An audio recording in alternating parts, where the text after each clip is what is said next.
Ministerio Hora 11 presenta Los Originales Bíblicos y usted. Comparta durante los siguientes momentos junto al Reverendo Herrera un tiempo de reflexión en Los Originales Bíblicos y usted. Volviendo a la ciudad por la mañana, él tuvo hambre, y al ver la higuera en el camino, fue a ella, pero no encontró nada en ella, sino hojas, y le dijo: nunca jamás brote fruto de ti. Entró Jesús en el templo, y echó fuera a los que vendían y compraban en el templo. Volcó la mesa de los cambistas y las sillas de los que vendían palomas. Y les dijo: escrito está, mi casa será llamada casa de oración, pero vosotros la habéis hecho cueva de ladrones. Pronto se secó la higuera, y los discípulos al verla se maravillaron diciendo: ¿cómo se secó tan pronto la higuera? Jesús les dijo: de cierto os digo que si tenéis fe y no dudáis, no solo haréis esto de la higuera, sino que diréis a este monte: quítate, arrójate al mar, y así será.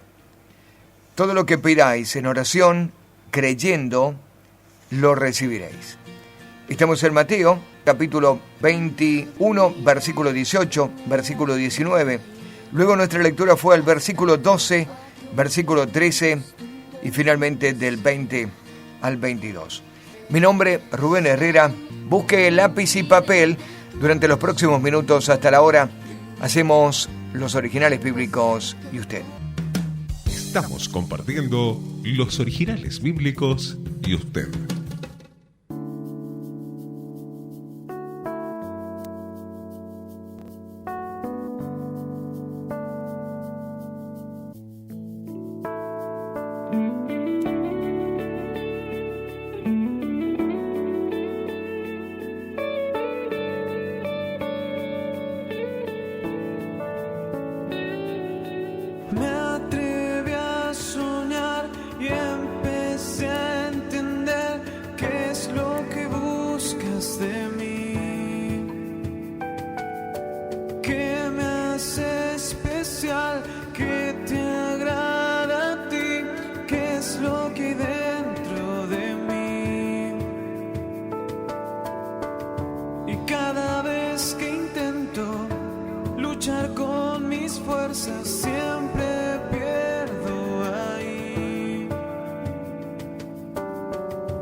Jesús en el templo y echó fuera a todos los que vendían y compraban en el templo.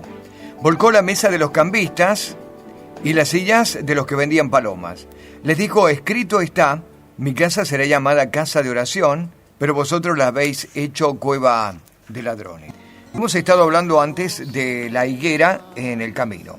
Hemos manejado algunas cosas importantes que tienen que ver con la cultura en el tiempo del Señor, que era, por ejemplo, el espacio que se daban o el tiempo que se daban para las comidas. El día comenzaba a las 6 de la mañana, pero no comenzaba con un desayuno. El desayuno vendría a media mañana, digamos algo así entre las 9 de la mañana y las 11 de la mañana. El recorrido del Señor de Betania, la casa de Lázaro, María y Marta, hacia la ciudad de Jerusalén le llevaba más o menos unos 3 o 4 kilómetros.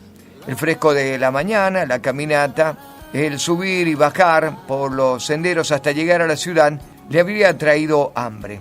Casi entrando a la ciudad encontró esta higuera. Hemos hablado de cómo en los campos las higueras, las vies, el trigo, la cebada, a la orilla del camino se deja como provisión para el caminante y para el pobre, para el mendigo. En este caso, un caminante que tiene hambre, nada menos que la persona del Señor. Se acercó a una higuera, pero no encontró sino solo hojas en ella. Cuando nos ubicamos dentro de la manera en que se manifiesta la higuera, año tras año y estación tras estación, dijimos que la higuera primero se carga de frutos y luego recién de hojas. La higuera sabe dar 2 veces al año fruto, y a este tiempo, mes de abril o tiempo de la Pascua, primavera para el hemisferio norte, la higuera está arrojando brevas, no higos sino brevas. Alguna breva tiene que haber en la higuera, porque los caminantes no pudieron haberla tomado todos. Por otro lado, el dueño del campo o del asentamiento donde está la higuera tampoco pudo haber dejado sin provisión, más sabiendo que es el tiempo de Pascua, donde muchos van a venir a la ciudad. Muchos con provisión y otros no. Y para ellos se hacía un acto de misericordia dejando frutos en los árboles. Dijimos que más de 3 millones de personas le habían recibido el día anterior, así que, bueno, una gran cantidad de personas en la ciudad. Esto también puede haber hecho que la higuera se quede sin frutos. Pero como sea, el Señor se llegó a ella esperando encontrar frutos. Como si de alguna manera la higuera le hubiera hecho la promesa de que cuando él pasara por allí encontraría fruto. Porque viendo no encontró nada y le habló a la higuera. A la higuera le dijo: nunca nadie coma fruto de ti. O como dice Mateo, hablándole a la higuera, le dijo: nunca jamás brote fruto de ti. La higuera se secó. Hablamos de la higuera como hablamos también de la vid en figura de Israel. Una nación que tenía la religión más desarrollada, la revelación divina, un hermoso templo, ritos, ceremonias, fiestas, sacrificios, toda una apariencia superficial, pero los que iban allí no encontraban fruto en ese árbol. Los que iban a buscar con hambre no encontraban saciedad en Israel. No había nada, era pura apariencia. Y esta es la parábola en acción del Señor con respecto a la higuera y lo que trató de enseñar a los discípulos. No sirve la religiosidad, la apariencia, no sirve la piedad si no hay frutos. Si no hay lugar donde el hombre común, la mujer común puedan satisfacer su necesidad, donde puedan tomar para satisfacer su hambre espiritual. La higuera se secó muy pronto, pero también así se secó la nación, porque Jerusalén pereció y el templo y los rituales y la ceremonia y las revelaciones y los sacrificios y las fiestas. Todo terminó en el año 70 con la destrucción de Tito. Hacemos nuestra pausa. Cuando regresemos, hacemos un pequeño resumen de lo que vimos con la limpieza en el templo. Para algunos es la primera y la única vez. Para Juan, el evangelista Juan, al principio y al final del ministerio, el Señor se tomó tiempo para purificar el templo. De eso hablamos en el próximo bloque. Estamos compartiendo los originales bíblicos y usted.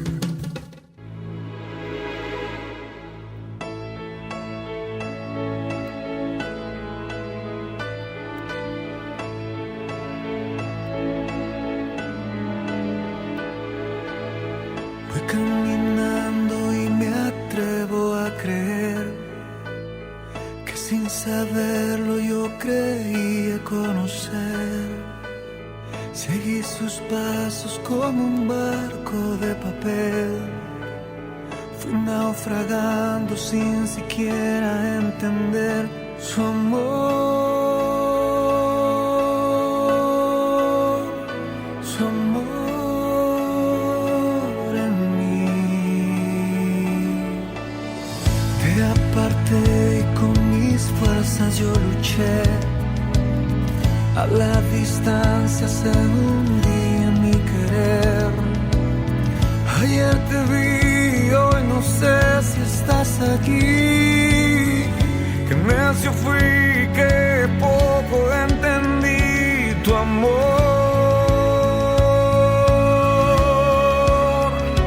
tu amor.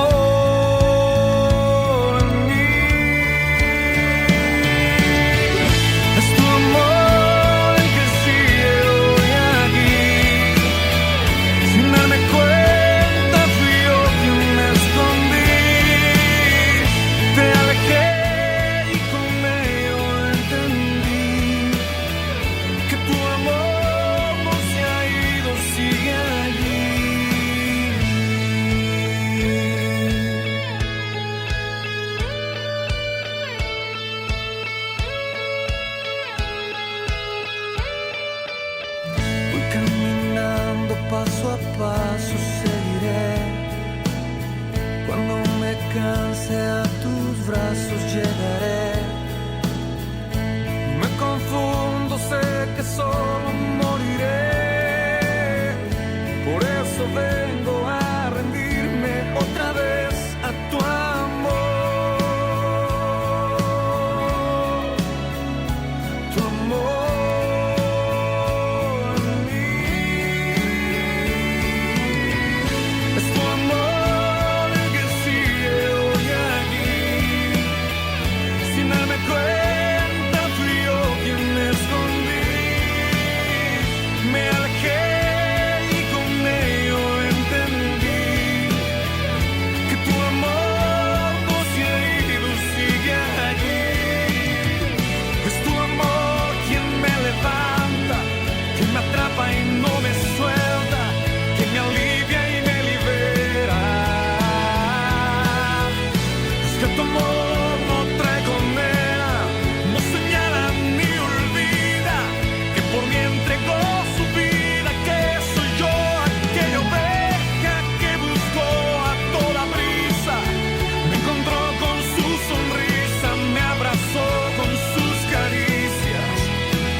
Entró Jesús en el templo y echó fuera a todos los que vendían y compraban en el templo. Volcó las mesas de los cambistas y las sillas de los que vendían palomas. Les dijo: escrito está, mi casa será llamada casa de oración, pero vosotros la habéis hecho cueva de ladrones.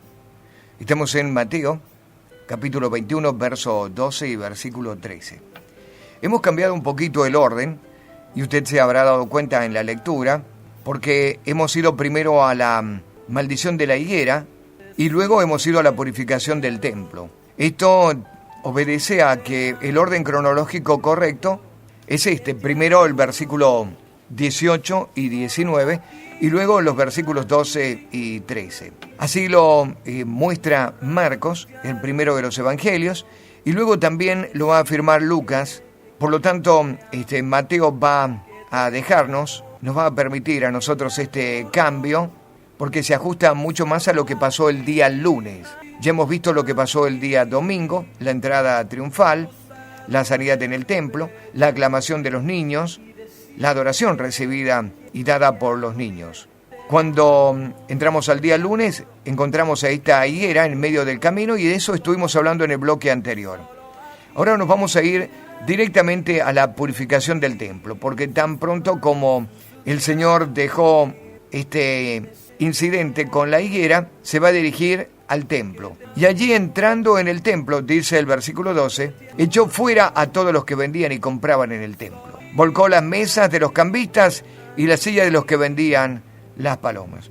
Quizás este sea el único momento en toda la historia del Señor en la que le vemos de esta manera, emplear la violencia física, hacer un juicio a la manera de los profetas, realizando un acto simbólico o lo que nosotros comúnmente llamamos en este tiempo un acto profético. Limpió el templo. En el bloque también que nos despedimos dijimos que esta purificación la hizo al comienzo del ministerio y luego al final del ministerio, la limpieza del templo, aunque los otros sinópticos como Mateo mismo, Marcos y Lucas no lo mencionan. Juan, capítulo 2, versículo 13 al versículo 22, menciona una primera purificación del templo al comienzo del ministerio.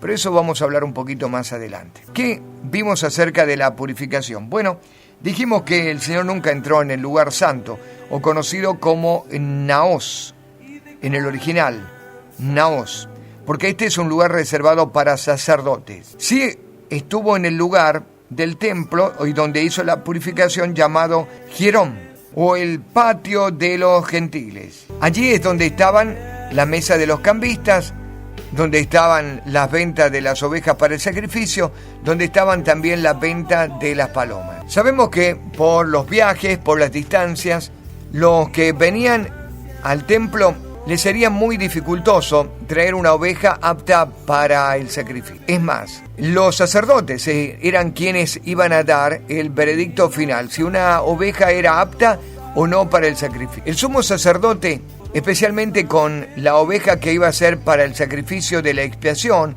o el sacrificio para toda la nación, había entrado el día domingo al templo y la oveja iba a ser examinada durante 4 días. Luego de 4 días de examen y aprobada, finalmente iba a ser destinada para el sacrificio. Estos son los 4 días que el Señor va a entrar al templo a disputar con los saduceos, con los escribas, con los fariseos, con los principales del Sanedrín, porque necesita ser probado, necesita, al igual que una oveja, ser probado durante 4 días. Por eso él va a entrar y a discutir sobre distintos aspectos o distintos temas, porque él necesita ser encontrado perfecto para el sacrificio. Bien, una oveja no solo tenía que llegar al templo, sino que tenía que estar en observación 4 días. Las ovejas que ya estaban en el templo, listas para la venta, habían sido aprobadas por los sacerdotes para el sacrificio. Y esto facilitaba al ofrendante, al que venía a ofrecer un sacrificio. Entonces, venía y compraba la oveja para el sacrificio. Si era muy pobre, podía comprar 2 tórtolas o 2 palomas. Y entonces las palomas también ya estaban aprobadas. En una palabra, le estaban vendiendo las ovejas y las palomas que estaban con garantía útiles y necesarias para el sacrificio. Y hacían un gran negocio, abusándose con precios exorbitantes a los peregrinos. No dista mucho de lo que pasa en el día de hoy, ¿verdad? Hoy vendemos sal, vendemos agua, vendemos aceite, vendemos mantos, vendemos trapos ungidos. No dista mucho, ¿verdad? Terrible. Todavía el templo se sigue llenando de mercaderes, de vendedores, pero también de gente que compra. Nuestra pausa. Cuando regresemos vamos a hablar acerca de los cambistas, porque nos vamos a detener un poquito sobre monedas, sobre el sistema monetario. No podía entrar las monedas paganas al templo. Bueno, entre comillas, no podían entrar, porque en realidad ya estaban dentro del templo, haciendo el cambio de moneda. Sí, también ya había cambios, como en nuestro tiempo. Pausa, ya regresamos. Estamos compartiendo los originales bíblicos y usted.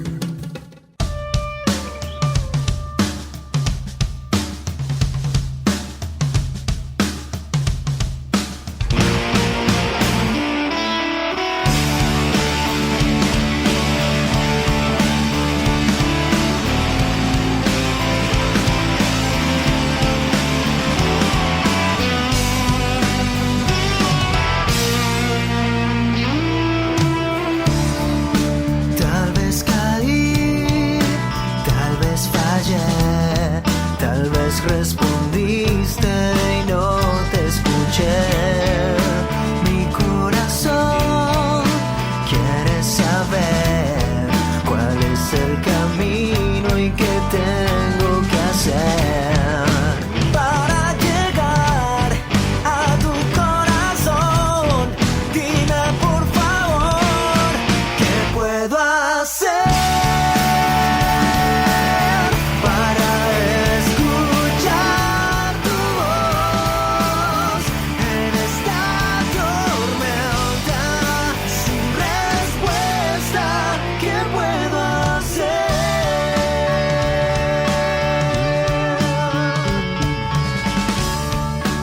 Dicen que tú puedes cambiar, también calmar cualquier tempestad.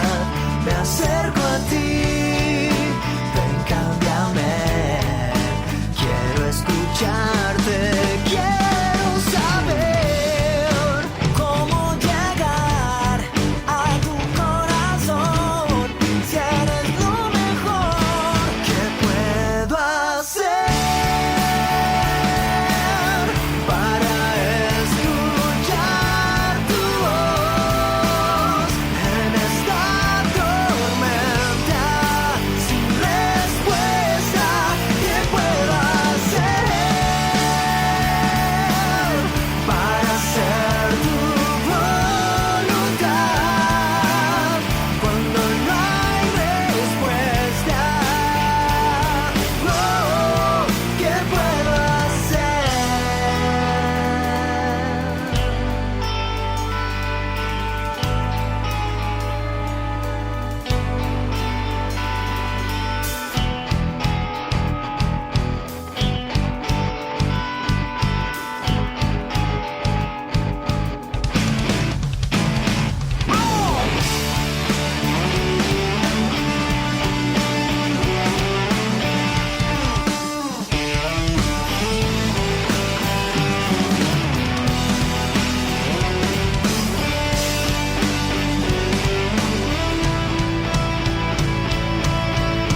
¿Qué puedo hacer para escuchar tu voz en esta tormenta sin respuesta? ¿Qué puedo hacer? Entró Jesús en el templo y echó fuera a los que vendían y compraban en el templo. Volcó las mesas de los cambistas y las sillas de los que vendían palomas. Y les dijo: escrito está, mi casa será llamada casa de oración, pero vosotros la habéis hecho cueva de ladrones. Dijimos hasta aquí que la limpieza del templo se ubica inmediatamente después de la maldición de la higuera.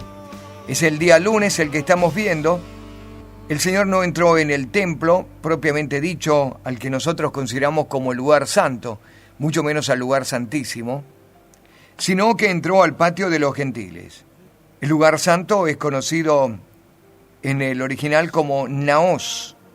El lugar donde entró el Señor, o la parte del templo donde entró, es Hierón, llamado como el patio de los gentiles. El Señor entró allí para tratar con un comercio que se mantenía vigente por la autorización de los saduceos. Los saduceos, esta secta religiosa y política civil en la época del Señor, tenía una fuerte injerencia en los negocios y había encontrado negocio en el templo.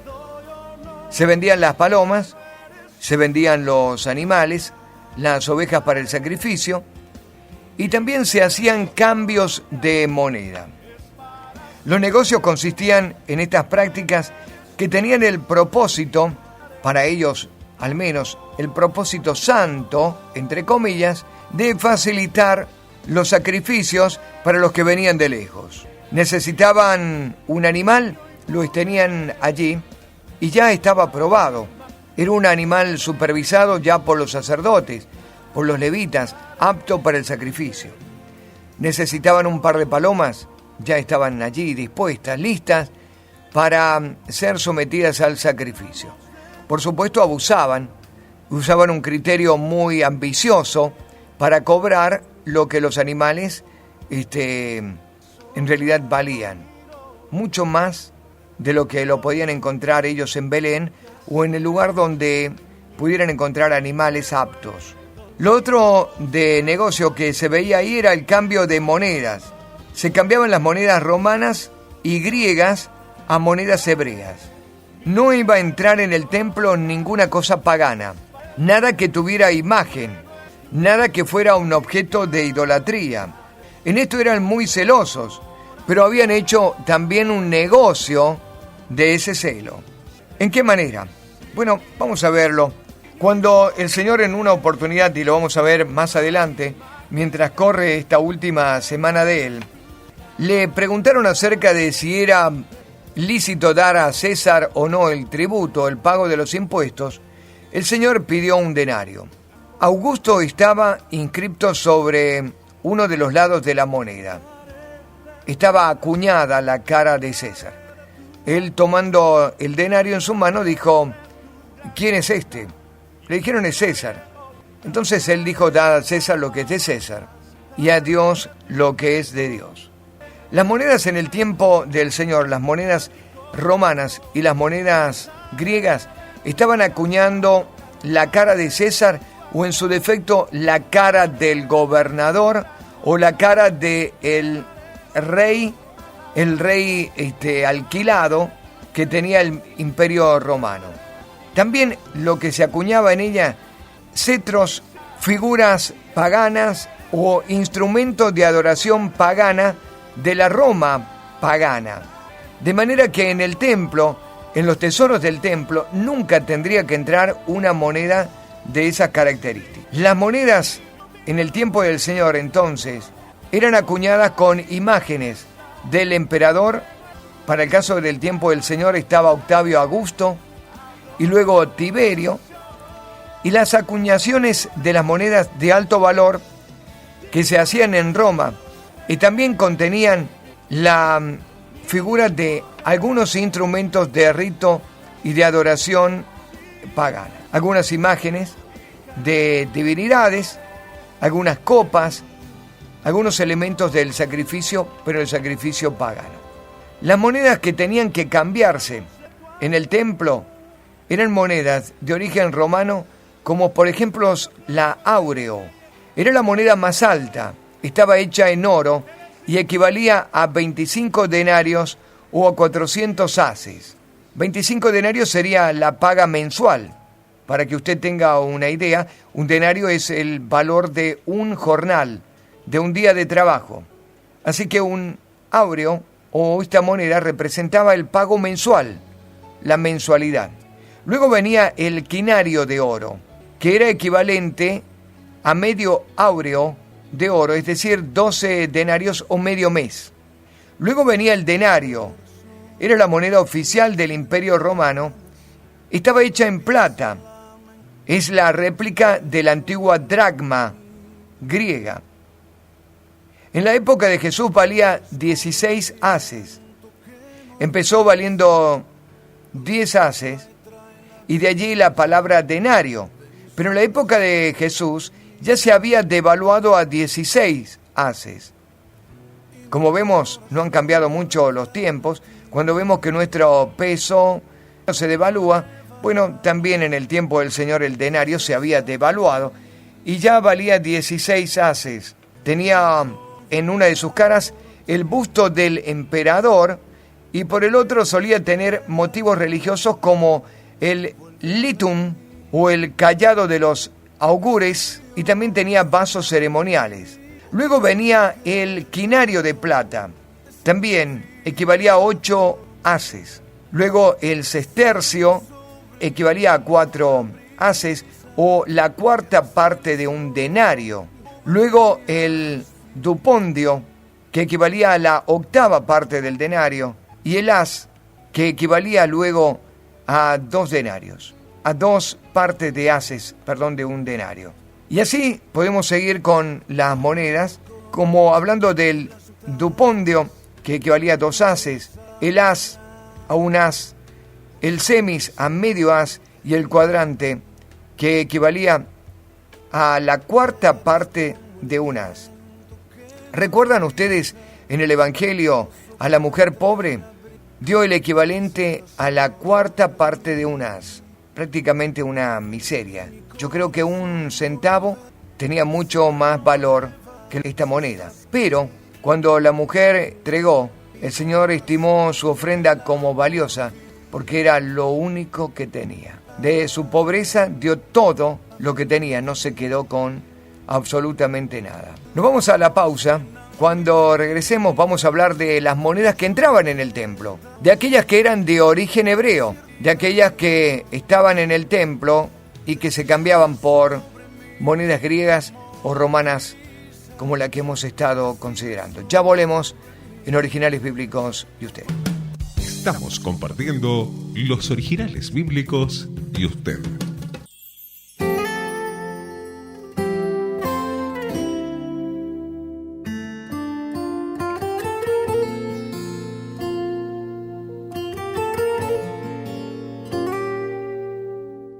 Vuelvo a tus brazos cada día,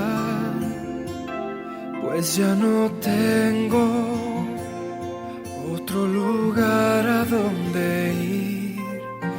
Vuelvo a estar junto a tus heridas. Entró otra razón para vivir. Ya no necesito más. Cuando sé que tú estás a mi lado, puedo respirar. Hoy una vez más se me va la vida. Si solamente un día me alejo de tu amor, si se me olvida estar siempre junto a ti y se me va la vida. Si tu calor no abriga mi frío corazón que ayer moría, lleno de dolor, ya no puedo vivir sin tu amor, pues me basta un solo día lejos de tu corazón y se me va la vida.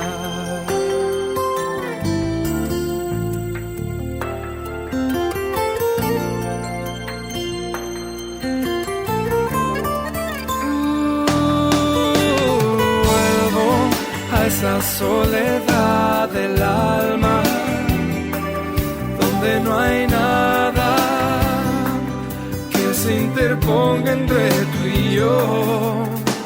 Vuelvo a estar frente a tu mirada, desde el alba hasta ocultarse el sol, y ya no necesito más. Cuando sé que tú estás a mi lado, puedo respirar. Hoy una vez más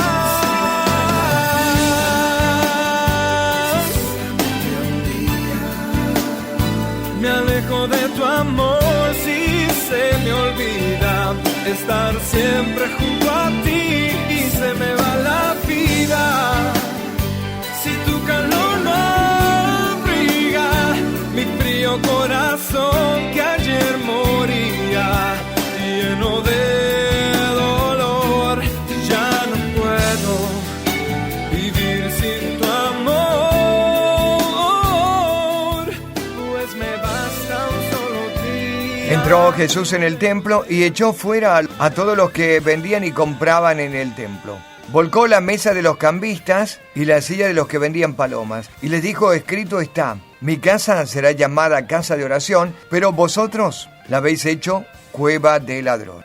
Los negocios consistían en 2 prácticas que tenían el propósito de facilitar santamente los sacrificios para los que venían de lejos. Necesitaban cambiar las monedas romanas y griegas a monedas hebreas. También necesitaban conseguir animales apropiados para los sacrificios, porque era difícil traerlos de lejos. Los comerciantes locales, atentos a esta necesidad, aprovechaban al máximo la desventaja de los visitantes. Jesús los acusó de mercaderes, de hacer del templo una cueva de ladrones. Cobraban precios exorbitantes y engañaban engañaban a la gente. No podían entrar con monedas griegas, por lo menos no al tesoro del templo, ni pagar el tributo al templo, con monedas griegas ni romanas. Tenían que ser monedas hebreas. Y esta es la razón por la cual aprovechaban para hacer el intercambio de monedas. Parece exactamente lo mismo que sucede en nuestro país, ¿verdad? Usted se irá del país, pero tendrá que comprar dólares aquí. Y lo comprará al precio que el cambio brinde. Bien, vamos a la moneda en el tiempo del Señor. En la zona de Judea y alrededores se usaban otras monedas que eran usadas localmente en forma preponderante. Esto sobre las monedas oficiales. Pero nunca las monedas hebreas como las de otras naciones, por lo menos no en el tiempo del Imperio Romano, iban a ser de oro, porque solamente monedas de oro estaban reservadas para las monedas imperiales. Las otras monedas iban a ser de plata y de bronce. Así que fíjese usted la trampa del comerciante judío que cambiaba las monedas. Recibía monedas de oro y entregaba monedas de plata y de cobre, de bronce. Tremendo. Y no solamente cambiaba ya el precio en cuestión de materiales en que eran acuñadas estas monedas, cambiaba oro por plata, sino que sumaba un valor extra al valor que estas monedas tenía.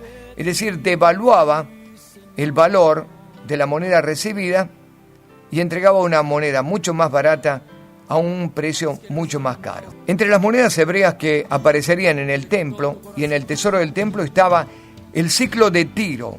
Era conocido como el shekel. Estaba acuñado en Tiro, con el que se estaba obligado todo judío a realizar el pago de los tributos al templo. A ver, de Tiro, de la región gentil, de la región pagana, allí se había acuñado esta moneda. O sea que no había gran diferencia entre las acuñaciones paganas de los griegos y de los romanos, porque esta moneda había sido acuñada también en un lugar pagano. Pero los sacerdotes de alguna manera habían autorizado y santificado al shekel o al siclo de Tiro. Tremendos. Esta era la razón por la que había estos cambistas en el recinto del templo, porque por criterio propio habían dicho: las monedas de Tiro sí, las monedas de Roma y de Grecia no. El Señor fue a estos que sacó, a estos usureros, que se llevaban una jugosa comisión por realizar el cambio de moneda. El shekel equivalía a 4 denarios de plata.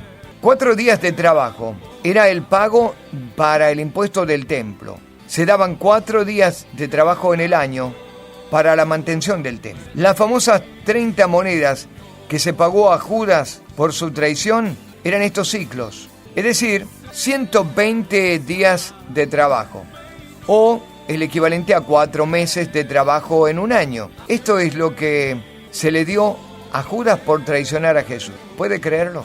Tomaron el Sanedrín, tomaron el sumo sacerdote del tesoro del templo, estas monedas equivalentes a 4 meses de trabajo para pagar la entrega de Jesús. Tomaron del tesoro del templo para pagar la traición. Tomaron del tesoro del templo para pagar a Judas, al entregador. Eran tan minuciosos en el trato con las monedas, sumos sacerdotes, los sacerdotes de turno en la época del Señor, como para no permitir que algo profano o algo idolátrico llegara a entrar en el templo, pero no tuvieron ningún problema de dar de esas monedas santas para pagar a un asesino. Algo está funcionando mal, ¿verdad? Algo funcionaba mal en el templo de Jerusalén, y funcionaba muy mal, muy mal.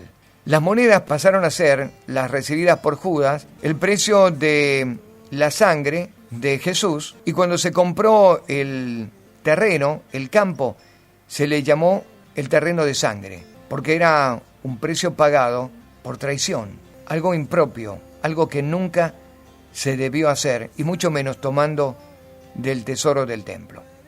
Hasta aquí llegamos con los originales bíblicos. Vamos a seguir considerando un poquito más adelante las monedas que también llegaban. Por ahora solamente consideramos el siclo de Tiro o el shekel, equivalente a 4 días de trabajo, 4 denarios. Con esto llegaría cada judío a depositar su impuesto del templo en Jerusalén. Mi nombre, Rubén Herrera, muchas gracias. Bendiciones, será hasta mañana, Dios mediante. En ti está todo, de ti fluye vida. A ti puedo correr, a ti puedo clamar. Tus brazos de aliento son mi sustento. Si tú estás conmigo, ¿quién contra mí?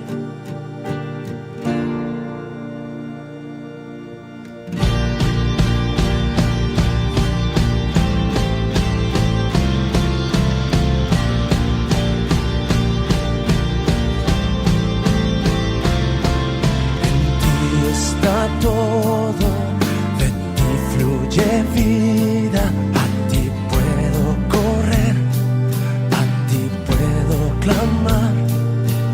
Tus brazos de aliento son mi sustento. Si tú estás conmigo, ¿quién contra mí? Vuelvo mis ojos a la fuente donde está la vida eterna, Jesucristo.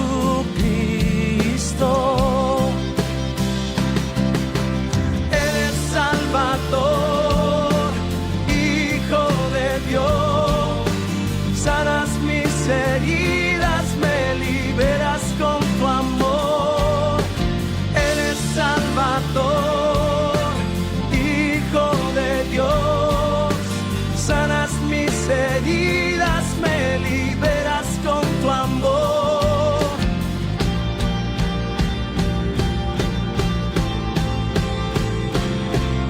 En ti está todo, de ti fluye vida.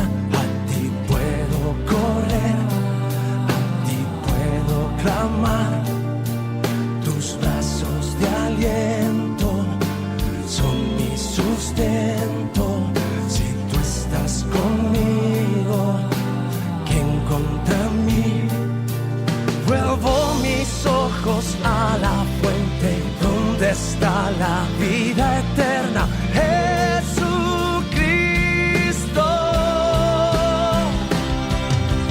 Eres Salvador, Hijo de Dios.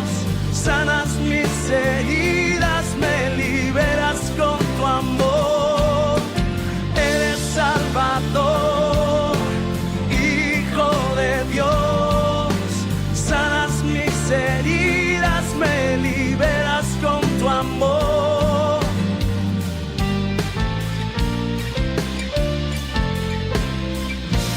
Los hambrientos, los sedientos, vengan y beban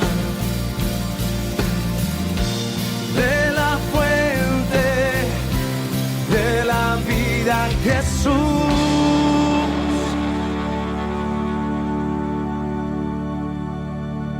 Eres Salvador, Hijo de Dios. Sanas mis heridas, me liberas con tu amor. Eres Salvador, Hijo de Dios. Sanas mis heridas, me liberas con tu amor.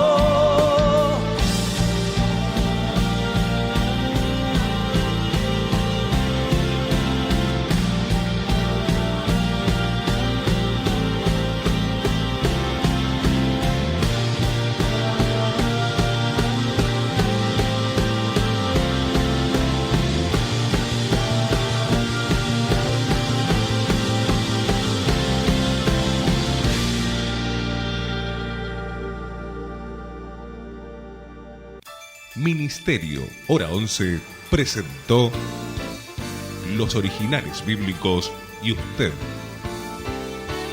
Nos encontraremos en nuestra próxima emisión, siempre por esta emisora. Muchas gracias.